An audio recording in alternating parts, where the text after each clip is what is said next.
الحمد للہ رب العالمین والصلاة والسلام علی سید الانبیاء والمرسلین اما بعد۔ مخلوق کی ایسی اطاعت حرام ہے جس سے اللہ کی نافرمانی ہوتی ہو۔ Lecture number 67۔ سیدنا علی رضی اللہ تعالیٰ بیان کرتے ہیں، نبی اکرم صلی اللہ علیہ وسلم نے ایک لشکر روانہ کیا اور اس کا سالار ایک انصاری شخص کو مقرر فرمایا اور لوگوں کو حکم دیا کہ وہ اس کی اطاعت کریں۔ سالار بنایا اس لیے جاتا ہے امیر قافلے کا کہ لوگ اس کی مانیں، اس کی اطاعت کریں۔ اس کو کسی بات پر اپنے ساتھیوں پر غصہ آ گیا۔ وہ کہنے لگا کہ کیا تمہیں رسول اللہ صلی اللہ علیہ وسلم نے میری اطاعت کا حکم نہیں دیا؟ لوگوں نے کہا کیوں نہیں؟ اس نے کہا پھر تم سب میرے لیے لکڑیاں جمع کرو۔ صحابہ نے لکڑیاں جمع کی، کہا پھر اس میں آگ لگاؤ۔ صحابہ نے آگ لگا دی۔ اب وہ امیر کہنے لگے کہ اب اس میں کود جاؤ، چھلانگے مارو آگ میں۔ تو کچھ لوگ تیار ہو گئے کہ امیر کا حکم ہے، اور کچھ لوگ انہیں روکنے لگے کہ بھئی آگ سے بچنے کے لیے تو ہم نے اسلام قبول کیا اور نبی اکرم صلی اللہ علیہ وسلم کے پاس آئے، ہم اس آگ میں کود جائیں۔ آپس میں یہ بحث چھڑ گئی۔ انہوں نے کہا امیر کا حکم ہے، اطاعت ضروری ہے۔ نے کہا آگ سے بچنے کا حکم ہے، اس آگ سے بچنے کے لیے تو ہم نے کلمہ شہادت پڑھا ہے، لا الہ الا اللہ کی گواہی دی ہے۔ اس میں وہ آگ ٹھنڈی ہو گئی اور امیر کا جو غصہ تھا وہ بھی جاتا رہا۔ پھر نبی اکرم صلی اللہ علیہ وسلم کو اس واقعے کی خبر ملی۔ آپ صلی اللہ علیہ وسلم نے فرمایا لو دخلوها ما خرجوا منها الى يوم القیامہ۔ اللہ اکبر۔ الطاعت فی المعروف او کما قال علیہ السلام۔ اگر وہ لوگ اس آگ میں داخل ہو جاتے تو قیامت تک اس آگ سے نہ نکل سکتے، کیونکہ اطاعت اسی کام میں ضروری ہے جو شریعت کے خلاف نہ ہو۔ اب ہمارے معاشرے کے اندر امیر کی اطاعت تو تصور ہی نہیں ہے، وہ تربیت ہی نہیں ہے۔ امیر کی اطاعت کی وہ تربیت ہی نہیں ہے۔ پھر امیر بھی ہمارے کوئی طاقت والے نہیں ہیں جن کے پاس طاقت ہو، حکومت ہو۔ تنظیمی امیر ہیں، سفر کے امیر جیسا ہوتا ہے، سفر ختم امارت ختم۔ تنظیم کے امیر ہیں، ایک جماعت کا نظم چلانے کے لیے امیر ہے، جیسے مسجدوں کے امیر ہوتے ہیں، گھر کا ایک والد سربراہ ہوتا ہے، ایسے جماعت کا بھی ایک سربراہ ہوتا ہے۔ اب امیر کی اطاعت اور فرما برداری اس کام میں ہے جس میں خالق کی نافرمانی نہ ہوتا۔ لا طاعت لمخلوق فی معصیت الخالق۔ کسی مخلوق کی اطاعت نہیں کی جا سکتی جب اللہ کی نافرمانی ہو رہی ہے۔ اب اس آگ میں، یہ تو اللہ کی نافرمانی، آگ سے تو بچنا ہے، اس میں کود جانا، اس سے تو بچنے کے لیے کلمہ پڑھا تھا صحابہ نے۔ اب پیغمبر علیہ السلام نے فرمایا لو دخلوها ما خرجوا منها الى یوم القیامت۔ قیامت تک تم اس آگ سے باہر نہ آ سکتے اگر تم اس آگ میں چھلانگ مار دیتے۔ اللہ اکبر۔ اب امیر کا یہ حکم شریعت کے خلاف تھا۔ اب صحابہ کی جو تربیت ہوئی تھی امارت پر، کچھ تیار ہو گئے اور کچھ انہوں نے منع کیا کہ آگ میں نہیں کودنا، یہ تو جلا دے گی آگ،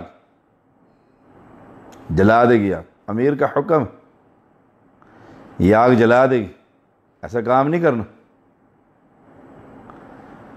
رسول اللہ صلی اللہ علیہ وسلم نے فرمایا الطاعۃ فی المعروف، اطاعت اس کام میں ہے جو شریعت کے خلاف نہ ہو۔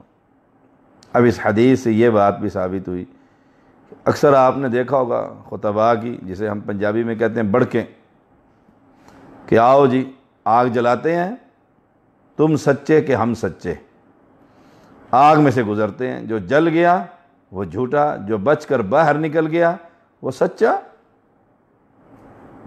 یہ شریعت کے خلاف، یہ صحابہ کی جماعت ہے، ان سے بڑا ولی کون ہو سکتا ہے؟ اور عقیدے کے پختگی اور نبی اکرم صلی اللہ علیہ وسلم کی محبت، آگ میں جو کودنے کے لیے تیار ہوئے تھے ان کے سامنے بھی نبی اکرم صلی اللہ علیہ وسلم کا فرمان تھا کہ امیر کی اطاعت۔ فرمایا قیامت تک اس آگ سے نہ نکل سکتے۔ تو ایسی غلطی کرنا کہ آؤ آگ پر چلتے ہیں، اب پچھلے دنوں ڈیرہ اسماعیل خان میں آگ جلا کر چور کو اس پر چلایا گیا، سبحان اللہ، یہ شریعت کے خلاف، انسانیت پر ظلم۔ اگر تم چور نہ ہوئے تو آگ تمہیں جلائے گی نہیں، سبحان اللہ۔ ایسا کوئی واقعہ شریعت میں نہیں کہ رسول اللہ صلی اللہ علیہ وسلم نے چور پر چوری ثابت کرنے کے لیے یا بے گناہ ثابت کرنے کے لیے اس شخص کو آگ میں چلایا کہ آگ پر چلو۔ رافضی حضرات آگ پر ماتم کرتے ہیں، انہوں نے اپنے پیروں پر کوئی دوائی، کوئی سسٹم ایسا لگایا، چیزیں آگے لگائی، کیمیکل ایسا یوز کرتے ہیں جو اس کوئلوں کو ٹھنڈا کر دیتے ہیں، جو ان کے جسم کو جلاتے نہیں، ورنہ آگ جلانا اللہ کے حکم ہو جائے۔ ابراہیم علیہ السلام پر جیسے ہوا تھا کہ آگ،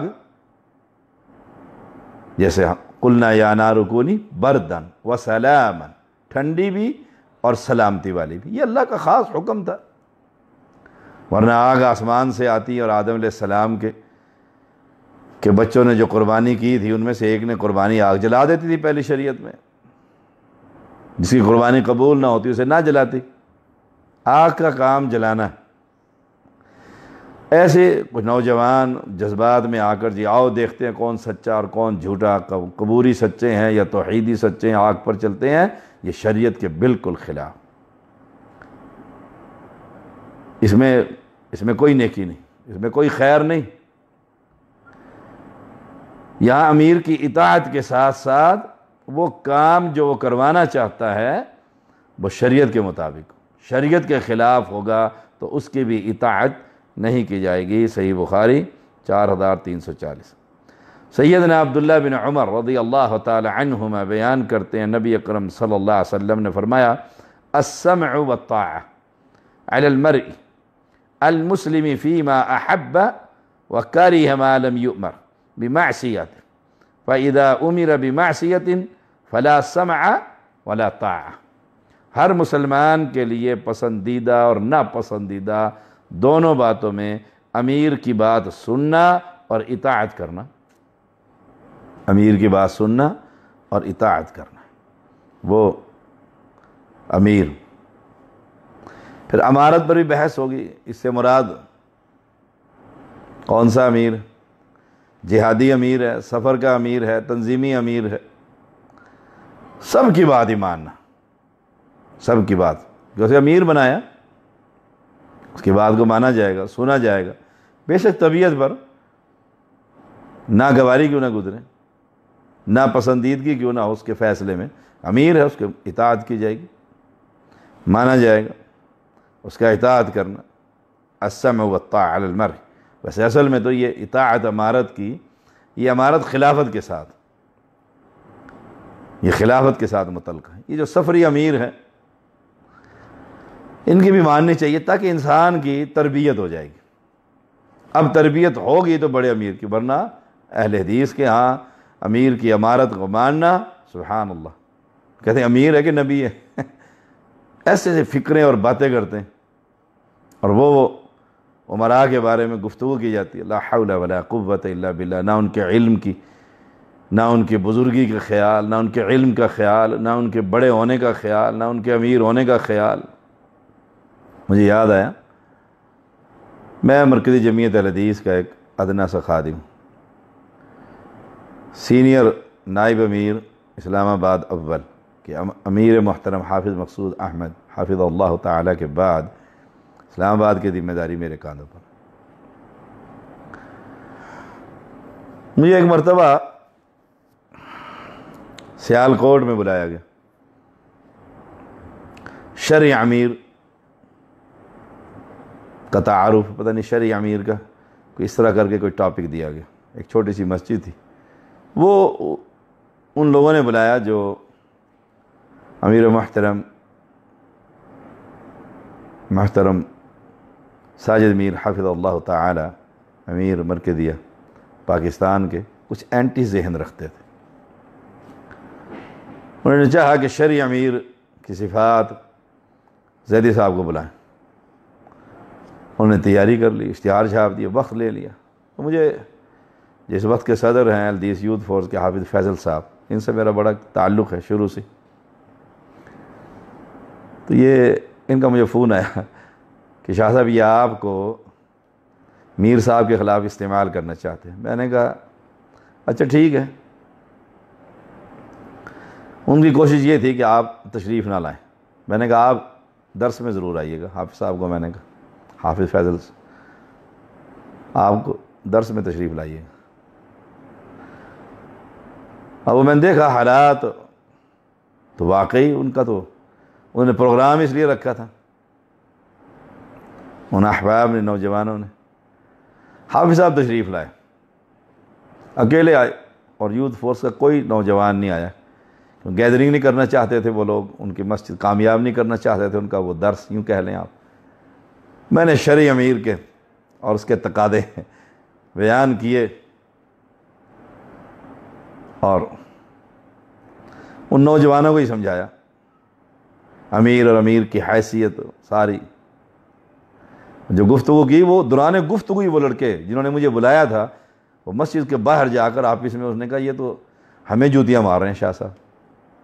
میں نے ان کی وہ کلاس لی، وہ سمجھایا ان کو کہ اللہ کے بندو، اور حافظ فیصل صاحب باہر نکلے، اس نے کہا شاہ صاحب حق ادا کیے،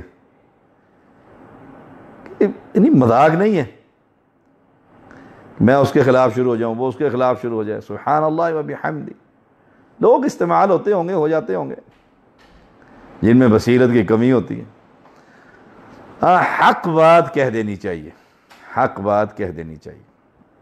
تو فرمایا رسول اللہ صلی اللہ علیہ وسلم نے، پسندیدہ ہو دل کو لگے یا نہ لگے، امیر کی اطاعت اور اس کی بات کو سننا، پھر ماننا، اطاعت کرنا تم پر ضروری ہے۔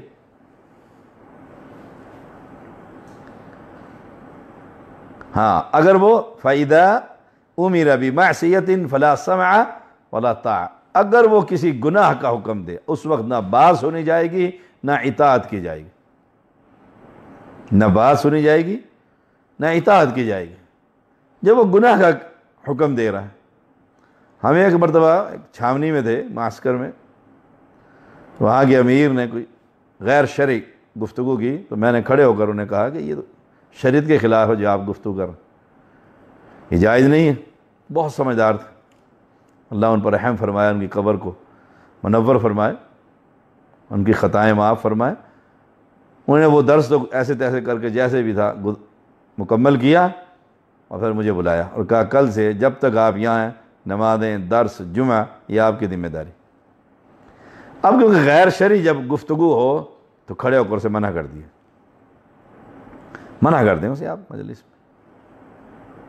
ہاں اگر وہ ضد پر اتر آئے پھر خاموشی اختیار کریں، فتنے کی صورت نہ بنے، فتنے کی صورت نہ کریں۔ ہمارے ہاں یہ بڑا مسئلہ چلتا ہے کہ والدہ ہے جی، اب وہ کہتی ہے قبر پر چادر چڑھاؤ، اب والدہ کی بات کو ماننا یہ تو حکم ہے شریعت میں، تو حکم ہے۔ علماء کی بات کو ماننا، والدین کی بات کو ماننا، بڑوں بزرگوں کی بات کو ماننا۔ اور کچھ لوگ موجودہ حکومت کو شرعی امیر مان لیتے ہیں، سبحان اللہ و بحمدہ، اور ان کی اطاعت وہی اطاعت ہے جو مسلمان خلیفہ کی اطاعت۔ یہ اللہ انہیں ہدایت دے جن کا یہ ذہن۔ کوئی والدہ، کوئی والد، کوئی حاکم، کوئی عالم، کوئی بھی بڑا غیر شرعی حکم دے کہ جاؤ علی حجویری کی قبر پر چادر چڑھا کر آؤ، میری طرف سے یہ چادر ہے، یا مجھے لے کر جاؤ، تو صاف انکار کر دو کہ امی جان آپ میری ماں ہے لیکن میں یہ کام نہیں کر سکتا۔ کیوں؟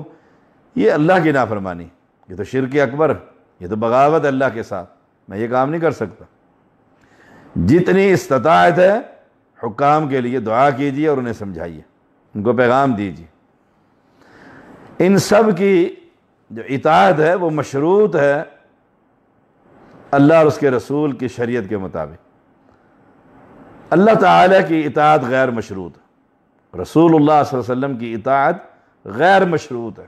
بس پیغمبر کا حکم آتا جائے گا، گردن جھک جائے گی اور ہم عمل کرتے جائیں۔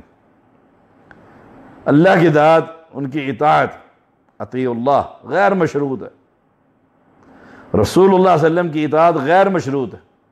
باقی ساری دنیا کی اطاعت مشروط ہے اگر ان کی بات اللہ کی کتاب اور پیغمبر کی حدیث کے مطابق ہوگی تو سر آنکھوں پر، ورنہ صاف انکار کر دیا جائے گا کہ لا طاعت لمخلوق فی معصیت الخالق۔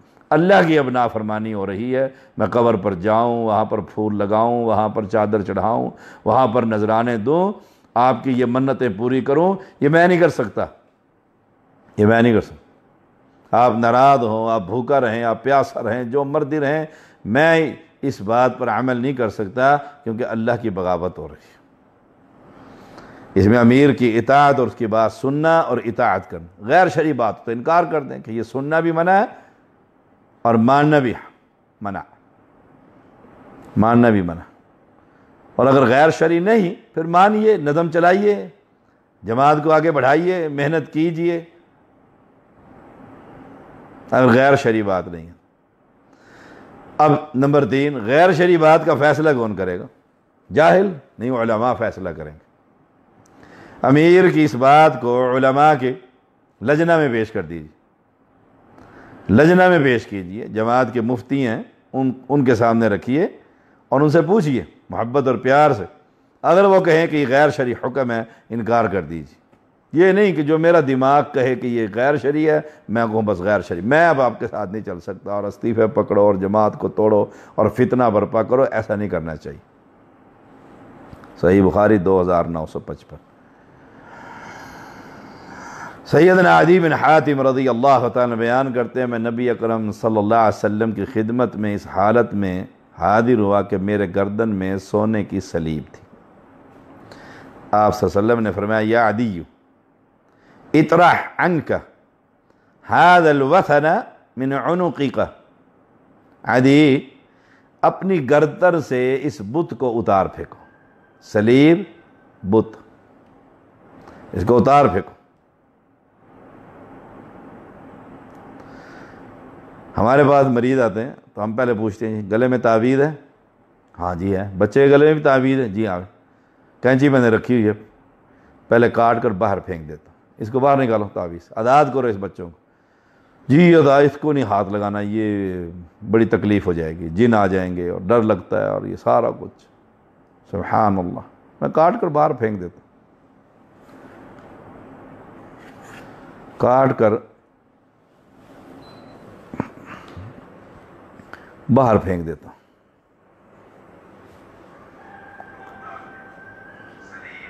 پہلے کاٹ دینا چاہیے۔ اب سونے کی سلیب تھی، آپ نے پہلے تو سلیب اتروائی، پہلے یہ اتارو، ہاتھ میں کڑے ہوں، ہاتھ میں وہ دھاگے پڑے ہوتے ہیں نوجوان لڑکوں کے، آپ کے پاس آیا، اسے پہلے کوئی کاٹ دو، ان کو اتارو، میرے سے دم کروانا ہے تو پہلے تو اس سے اپنے آپ کو آزاد کرو نا، جو بیماریاں ساتھ گلے میں لگائی ہوئی، یہ چھلے، یہ کڑے، یہ سارے، ان سے اپنے آپ کو آزاد کرو۔ عدی بن حاتم رضی اللہ تعالیٰ عنہ نے وہ سلیب اتار دی، وہ سلیب اتار دی اور آپ کے قریب ہوئے تو آپ سورت برات کی آیت اللہ فرما رہے تھے اتخذوا احبارهم ورهبانهم اربابا من دون اللہ، انہوں نے اپنے علماء اور مشائخ کو اللہ کے سوا رب بنا لی۔ جب آپ تلاوت سے فارغ ہوئے میں نے عرض کی اللہ کے رسول صلی اللہ علیہ وسلم ہم ان کی عبادت تو نہیں کرتے، آپ اتخذوا احبارهم ورهبانهم اربابا من دون اللہ، اللہ کے علاوہ رب بنا لیا انہوں نے اپنے احبار کو، رہبان کو، علماء کو اور درویشوں کو۔ ہم کہتے میں بڑا حیران ہوا کہ اللہ کے رسول ہم تو ان کی عبادت نہیں کرتے۔ اب دیکھیے رب بنانا کیا ہے؟ عبادت کا انکار کر دیا عدی نے۔ آپ صلی اللہ علیہ وسلم نے فرمایا الیس یحرمون ما احل اللہ فتحرمون ویحلون ما حرم اللہ فتستحلون، کیا وہ اللہ کی حلال کوئی چیزوں کو حرام قرار نہیں دیتے اور پھر تم بھی انہیں حرام سمجھ لیتے؟ اور کیا وہ اللہ کی حرام کی ہوئی چیزوں کو حلال قرار نہیں دیتے پھر تم انہیں حلال سمجھ لیتے؟ یعنی حلال اور حرام کا اختیار تم نے اپنے علماء کو دے رکھا۔ میں نے کہا کیوں؟ آپ صلی اللہ علیہ وسلم نے فرمایا فَتِلْكَ عِبَادَتُهُمْ، یہی ان کی عبادت، فَتِلْكَ عِبَادَتُهُمْ، یہی تو ان کی عبادت کرنا ہے کہ تم نے حرام اور حلال کا اختیار اپنے علماء کو دے دیا، اپنے علماء کو دے دیا۔ اور یہی حال امت محمدیہ کی اس وقت اکثریت کا، یہی حال ہے امت محمدیہ کی اکثریت کا۔ حلال اور حرام کا اختیار تو اللہ تعالیٰ کے پاس ہے، اور اللہ تعالیٰ نے اس کا علم اپنے انبیاء کو عطا فرمایا۔ اگر کوئی شخص نبوی تعلیم کے بغیر کسی کے کہنے پر کسی چیز کو حلال یا حرام قرار دے دیتا ہے تو اللہ تعالیٰ کا وہ حق دوسرے کو دے دیتا ہے، اور اسی عمل کا نام عبادت۔ اسی لیے اللہ تعالیٰ اور اس کے رسول کے بعد کسی کی بلا مشروط اطاعت کو غیر اللہ کی عبادت قرار دیا گیا، جو ہر لحاظ سے شرک۔ شریعت ساز کون ہے؟ اللہ تعالیٰ۔ حلال کرنے والا کون ہے؟ اللہ تعالیٰ۔ نبی اکرم صلی اللہ علیہ وسلم کے ذریعے سب کو پہنچا دیا۔ اب یہاں دیکھ لو، یہاں بیٹھ جاتے ہیں اور قرآن و حدیث کا نچوڑ نکالتے اور کہتے ہیں تمہارے نزدیک یہ حلال ہے، ہمارے نزدیک یہ حرام، اور فقہ حنفی میں حلال ہے، فقہ شافعی میں حرام ہے، فلانا ہے اور فلانا ہے۔ حلال اور حرام کا اختیار صرف میرے رب بادشاہ کو۔ اب یہ حق کوئی شخص کسی کو دے تو وہ اللہ کے حق پر ڈاکہ ڈالتا ہے، اس کو اللہ کی صفات کا مالک بناتا ہے، اور یہی شرک، یہی عبادت۔ فَتِلْكَ عِبَادَتُهُمْ، فَتِلْكَ عِبَادَتُهُمْ۔ اور یہ امت میں دیکھ لو، امام ترمذی لے کر آئے ہیں 3095، امت کے اندر کس طرح یہ کام موجود ہے، یہ کام موجود ہے امت کے اندر۔ حلال اور حرام کا اختیار علماء کو دے رکھا۔ آج بھی امت کی اکثریت نے کچھ پڑھنا نہیں، مولوی کے ذمہ بس سب کچھ۔ سیدنا عبداللہ بن مسعود رضی اللہ تعالیٰ بیان کرتے ہیں نبی اکرم صلی اللہ علیہ وسلم نے فرمایا سَيَلِي أُمُورَكُمْ بَعْدِي رِجَالٌ يُطْفِئُونَ مِنَ السُّنَّةِ وَيَعْمَلُونَ بِالْبِدْعَةِ وَيُؤَخِّرُونَ الصَّلَاةَ عَنْ مَوَاقِيتِهَا۔ میرے بعد کچھ ایسے لوگ ہوں گے تمہارے معاملات کے نگران، حکمران، جو سنت کی روشنی کو بجھائیں گے، بدعت پر عمل پیرا ہوں گے، نماز کو دیر سے پڑھیں گے، نماز کو دیر سے پڑھیں گے۔ یہ وہ حکمرانوں کی صفات ہیں۔ کون ہے؟ سنت کے روشنی کو ختم کرنے والے اور بدعت کو رائج کرنے والے۔ ہم نے تو اپنی زندگی میں ایسے ہی دیکھے، آج تک کوئی حاکم ایسا نہیں دیکھا جنہیں سنت کو زندہ کیا اپنے ملک میں۔ اور بدعت کے تو اتنے دیوانے، اور نماز تو حکام خود نہیں پڑھتے، لوگوں کو کیا انہوں نے کرنا ہے۔ میں نے کہا اللہ کے رسول اگر میں انہیں پاؤں تو کیا کروں؟ فرمایا تسألنی یبن ام عبد کیف تفعل لا طاعت لمن عصى اللہ، اے ام عبد کے بیٹے مجھ سے پوچھتے ہو کہ کیا کرو گے؟ جو شخص اللہ کی نافرمانی کرے اس کی کوئی اطاعت نہیں۔ کوئی اطاعت نہیں۔ ابن ماجہ 2865۔ اب یہ حکمران ہیں، نمازوں کو لیٹ کرتے ہیں، بدعت کو رائج کرتے ہیں، سنت کو سائیڈ پر کرتے ہیں۔ اب ساتھ فرما دیا لا طاعت لمن عصی اللہ، جو اللہ کی نافرمانی کرے اس کی کوئی اطاعت نہیں، کوئی اطاعت، کوئی اطاعت نہیں۔ مصعب بن سعد بیان کرتے ہیں قرآن مجید میں ان کے حوالے سے کئی آیتیں نازل ہوئیں۔ ان کی آواز مصعب بن سعد اپنے والد سے بیان کرتے ہیں، نے قسم اٹھائی کہ وہ اس وقت تک ان سے بات تک نہیں کریں گی جب تک وہ اپنے دین اسلام سے انکار نہ کر دیں، نہ کچھ کھائیں گی نہ پئیں گی۔ ان کا خیال یہ تھا کہ اللہ تعالیٰ نے تمہیں حکم دیا کہ ان کی بات مانو، اور میں تمہاری ماں ہوں، لہذا میں تمہیں اس دین کو چھوڑنے کا حکم دیتی ہوں۔ وہ 3 دن اسی حالت میں یہاں تک کہ کمزوری سے بے ہوش ہو گئیں، تو ان کا ایک بیٹا جسے عمارہ کہا جاتا کھڑا ہوا اور انہیں پانی پلایا۔ ہوش میں آ کر انہوں نے سعد کو بد دعائیں دینا شروع کر دی، تو اللہ تعالیٰ نے قرآن مجید میں یہ آیتیں نازل فرمائی وَإِن جَاهَدَاكَ عَلَىٰ أَن تُشْرِكَ بِي مَا لَيْسَ لَكَ بِهِ عِلْمٌ فَلَا تُطِعْهُمَا وَصَاحِبْهُمَا فِي الدُّنْيَا مَعْرُوفًا، لقمان سورت۔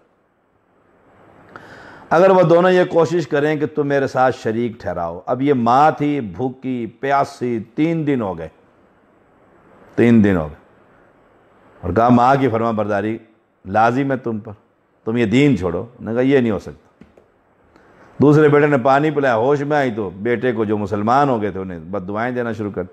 اللہ نے آسمان سے قرآن اتار اور میں اگر تم دونوں یہ والدین کوشش کریں کہ تم میرے ساتھ شریک ٹھہراؤ، جس بات کو تم درست نہیں جانتے تو تم ان کی اطاعت نہ کرو اور دنیا میں ان کے ساتھ اچھے طریقے سے رہو۔ سبحان اللہ۔ یعنی جب ماں باپ بھی یہ کہیں کہ قبر پرستی شروع کرو، شرک کرو، یہ تعویذ لے کر آؤ، اور یہ فلاں پیر کے پاس جاؤ، جو معروف ہمارے معاشرے کے اندر گندگیاں پیروں نے پھیلائی ہوئی ہیں۔ ابھی میں پچھلے دنوں دیکھ رہا تھا، بھائی نے مجھے بھیجا، سید توفیق الرحمن زیدی حافظہ اللہ تعالی نے کل کہ ایک اہل حدیث خاندان پیروں کے پاس گیا ہوا ہے، اور پیر اس لڑکی کو سامنے بٹھا کر سگریٹ نوشی بھی کروا رہے ہیں اور ہنسی مذاق بھی ہو رہے ہیں۔ سبحان اللہ، کیسے اہل حدیث ہو تم، کیسے توحید کہ ایک شخص حرام کھلا رہا ہے، حرام پلا رہا ہے، اور تم وہاں سے علاج کروا رہے ہو۔ لا حول ولا قوت الا باللہ۔ اللہ نے صاف انکار کر دیا جب وہ اللہ کی بغاوت پر اتر آئے، صاف انکار کر دو ان کو۔ ماں اپنی جگہ پر، لیکن اس معاملے میں اگر وہ تڑپ تڑپ کر کے مر جائے تو تم پر کوئی گناہ نہیں، تم پر کوئی گناہ نہیں۔ وآخر دعوانا الحمدللہ رب العالمین۔ صحیح مسلم 1748۔